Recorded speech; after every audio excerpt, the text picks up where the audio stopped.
हम जो topic start करने वाले हैं उसका नाम है जेनेटिक डिसऑर्डर्स। और ये जो पर्टिकुलर चैप्टर है जेनेटिक डिसऑर्डर्स का, ये बहुत ही ज़्यादा इंपॉर्टेंस रखता है हमारे पीजी के अकॉर्डिंग भी, यूनिवर्सिटी एग्ज़ाम के अकॉर्डिंग भी। सो बेसिकली ये इंट्रोडक्शन का लेक्चर है, ज़्यादा डीप में नहीं जाएंगे। तो अब हम स्टार्ट करते हैं। हमको पता है कि ह्यूमंस के अंदर 23 पेयर ऑफ क्रोमोसोम्स होते हैं, ठीक है, कोई नई बात नहीं है। अब ये जो 23 पेयर ऑफ क्रोमोसोम्स है ना, उसमें से जो 22 पेयर ऑफ क्रोमोसोम्स हैं वो होमोलोगस होते हैं। होमोलोगस मतलब कि सिमिलर होते हैं, और इन 22 पेयर ऑफ क्रोमोसोम्स को हम बोलते हैं ऑटोसोम्स, ठीक है।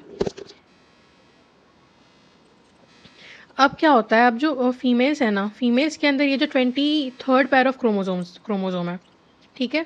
लेट सपोज कि ये फीमेल का क्रोमोसोम, ये फीमेल है, उनमें जो 23rd पेयर ऑफ क्रोमोसोम होता है वो भी होमोलोगस होता है, मतलब वो भी सेम होता है, क्योंकि हमें पता है क्या XX क्रोमोसोम होता है फीमेल्स के अंदर, तो ये भी होमोलोगस है। बट मेल्स के अंदर जो 23rd पेयर ऑफ क्रोमोसोम्स हैं वो होमोलोगस नहीं है, क्योंकि उनमें एक एक्स क्रोमोसोम है, एक वाई क्रोमोसोम है। और ये जो वाई क्रोमोसोम होता है ना, वो एक्स क्रोमोसोम के कंपैरिजन में स्मॉलर होता है। देखो यहाँ पे लिखा हुआ भी है, males have one X and one Y chromosome and Y is smaller in comparison to X chromosome. तो ये चीज़ दिमाग में रखना। अब हम बात करते हैं कि सेंट्रोमियर की पोजीशन के बेसिस पे ना क्रोमोसोम्स को कुछ अलग अलग नाम दिए जाते हैं, या फिर क्रोमोसोम्स को डिवाइड किया जाता है। वो क्या है हम देखते हैं। सबसे पहले आता है कि मेटासेंट्रिक, ठीक है। मेटासेंट्रिक का बेसिकली मीनिंग ये है कि जो हमारा सेंट्रोमियर होगा, सेंट्रोमियर एग्जैक्ट सेंटर में होगा। ये डायग्राम देखना, ये जो यहाँ पे है ना, ये एग्जाम्पल है अपना मेटासेंट्रिक का। यहाँ पे सेंट्रोमियर एकदम सेंटर में है। एक और चीज़, जो हमारा क्रोमोसोम होता है ना, क्रोमोसोम्स के दो आर्म्स होते हैं, एक हमारा शॉर्ट आर्म होता है, एक हमारा लॉन्ग आर्म होता है। शॉर्ट आर्म को हम पी भी बोलते हैं और लॉन्ग आर्म को हम क्यू भी बोलते हैं, ठीक है, दिमाग में रखना। उसके बाद हम बात करते हैं सब सेंट्रिक की। तो सब सेंट्रिक बेसिकली क्या होता है कि जो हमारा सेंट्रोमियर होगा ना, वो एग्जैक्ट सेंटर में भी नहीं होगा, सेंटर से थोड़ा डिस्टेंट में होगा। उसके बाद हम आते हैं कि एक्रोसेंट्रिक क्या होता है। अब ये जो एक्रोसेंट्रिक टर्म है ना, ये बहुत ज़्यादा इंपॉर्टेंट है। आगे जाके हम डाउन सिंड्रोम में पढ़ेंगे कि इसकी इंपॉर्टेंस क्या है। बेसिकली एक्रोसेंट्रिक का मतलब ये होता है कि जो हमारा सेंट्रोमियर है वो एकदम एंड पे होगा।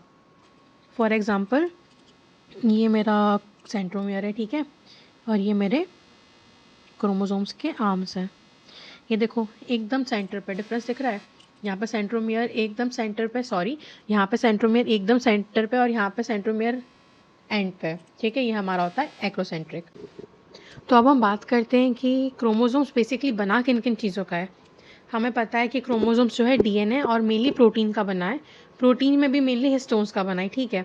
अब जो 3% ऑफ ह्यूमन डीएनए है ना, वो जीन के फॉर्म में प्रेजेंट होता है।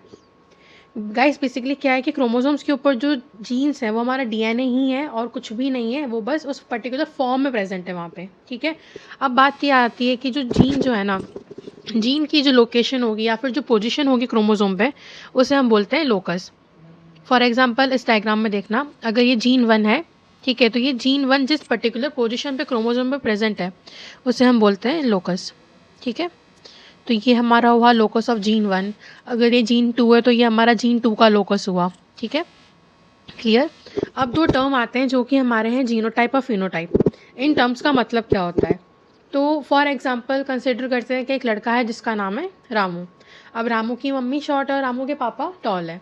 तो रामू के अंदर सिंपल सी बात है, शॉर्ट और टॉल दोनों की चीज़ आना है।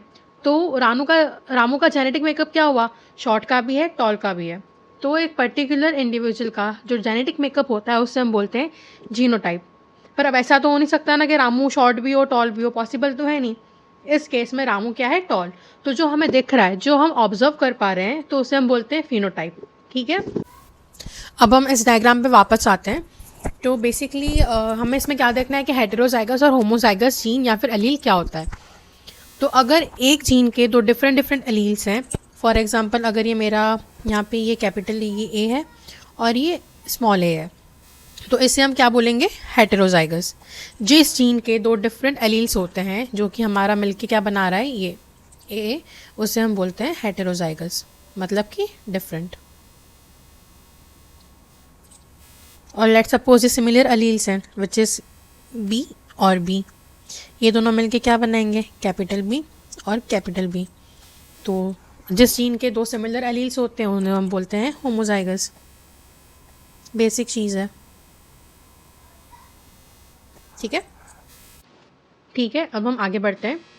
तो लास्ट चीज़ है, वीडियो ख़त्म होने वाली है एंड आई नो तुम लोगों को ये सब ऑलरेडी पता होगा, बट स्टिल कोई चीज़ अगर पता है तो उसे वापस से जानने में या रिवाइज करने में कोई बुराई नहीं है। जेनेटिक मैकेनिज्म के अकॉर्डिंग जेनेटिक डिसऑर्डर्स को 5 टाइप में डिवाइड किया गया है।